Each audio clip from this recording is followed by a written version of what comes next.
Hello, नमस्ते बंधु मित्रों एवं योग में रुचि रखने वालों, आप सभी को मेरे फिट बने रहो यूट्यूब चैनल पर स्वागत है। आज हम भोजन के बाद किए जाने वाले प्रमुख 2 योग अभ्यासों की बात करेंगे। अगर आप भोजन के बाद कुछ देर के लिए इन योग अभ्यासों को कर लेते हैं तो आपके भोजन के पाचन में आसानी होती है और भोजन भी कम ही समय में हजम हो जाते हैं। अगर आपके पास टाइम हो तो भोजन के बाद कुछ देर के लिए इस योगाभ्यास को ज़रूर कर लीजिए। वैसे तो हमारे योग शास्त्र में भोजन के बाद सिर्फ एक ही आसन को करने का परामर्श दिया गया है, परंतु कुछ ऐसे भी योगिक क्रियाएं हैं जिनको अगर आप भोजन के बाद करते हैं तो आपकी भोजन बेहद ही आसानी से हजम हो जाते हैं, यानी भोजन का पाचन होता है। तो बंधु, पूरी बात जानने के लिए वीडियो को लास्ट तक ज़रूर देखें। हमारे योग शास्त्र में भोजन के बाद जिस योगासन को करने का परामर्श दिया गया है उस योगासन का नाम है वज्रासन। वज्रासन तो इतना अद्भुत है कि सिर्फ बैठने मात्र से आपका भोजन आसानी से हजम हो जाते हैं। भोजन के बाद वज्रासन को करने का महत्व इसलिए है कि भोजन अपना यथास्थान ग्रहण कर लेता है, यानी भोजन पेट के यथास्थान पर पहुंच जाता है जहां भोजन को पहुंचना चाहिए, जिसके कारण पेट का अतिरिक्त वायु तत्क्षण निकल जाता है। आपकी गैस्ट्रिक प्रॉब्लम दूर होते हैं, पेट में दर्द होना, खट्टे डकारे आना बंद हो जाते हैं, अपच की क्रियाएं भी दूर होती है। और फिर सबसे महत्वपूर्ण बात तो वज्रासन में बैठने से आपका शरीर वज्र के समान हो जाता है।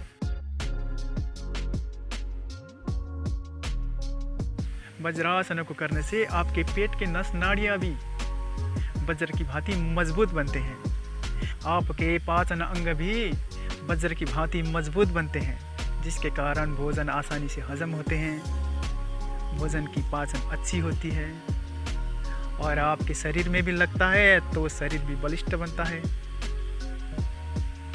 जब खाया पिया शरीर में लगेगा तभी तो शरीर में ताकत आएगी।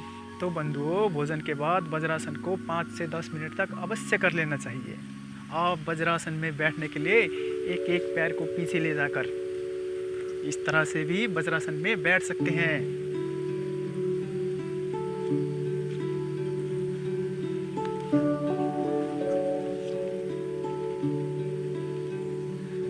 या फिर आप दोनों पैरों को घुटनों से मोड़ते हुए एक साथ भी बैठ सकते हैं।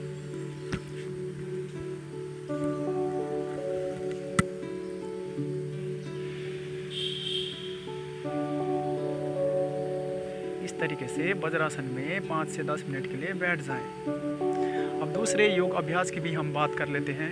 ये कोई योगासन तो नहीं है, परंतु योग क्रियाएं हैं और उस योगिक क्रिया को हम बाईं करवट लेट कर करते हैं।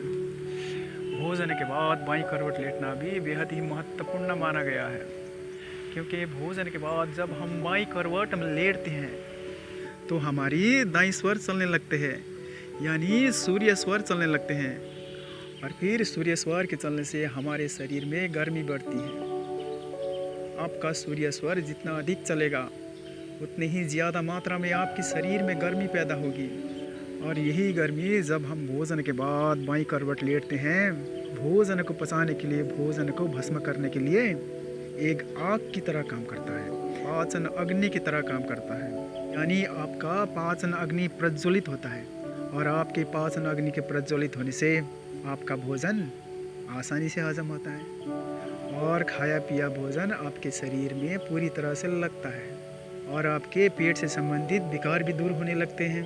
और फिर दूसरी बात, हमारा आमाशय हमारे पेट के बाईं ओर ही स्थित होती है, तो सूर्य स्वर के प्रभाव के कारण हमारे आमाशय में पाचन रस बनने लगते हैं और यही पाचन रस आपके भोजन को पचाने के लिए तैयार करते हैं। और जब हमारा भोजन आमाशय से गुजरते हुए पाचन अंगों में पहुंचता है, भोजन का अच्छी तरह से पाचन हो जाता है। बाईं करवट लेटने के लिए अगर आपके पास तकिया हो तो सिर को तकिए के नीचे रख के, या ना हो तो ये हाथों को भी इस तरह से रख सकते हैं। इसके बाद घुटने के ऊपर घुटना चढ़ा दीजिए और पैरों के ऊपर पैर चढ़ा दीजिए। इस तरह से बाईं करवट लेट जाएं।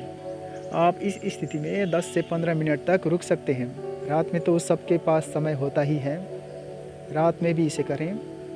अगर आपके पास दिन में भी समय हो तो 5 मिनट के लिए वज्रासन में बैठ जाएं और 10 से 15 मिनट के लिए इस तरह से बाईं करवट करके लेट जाएं।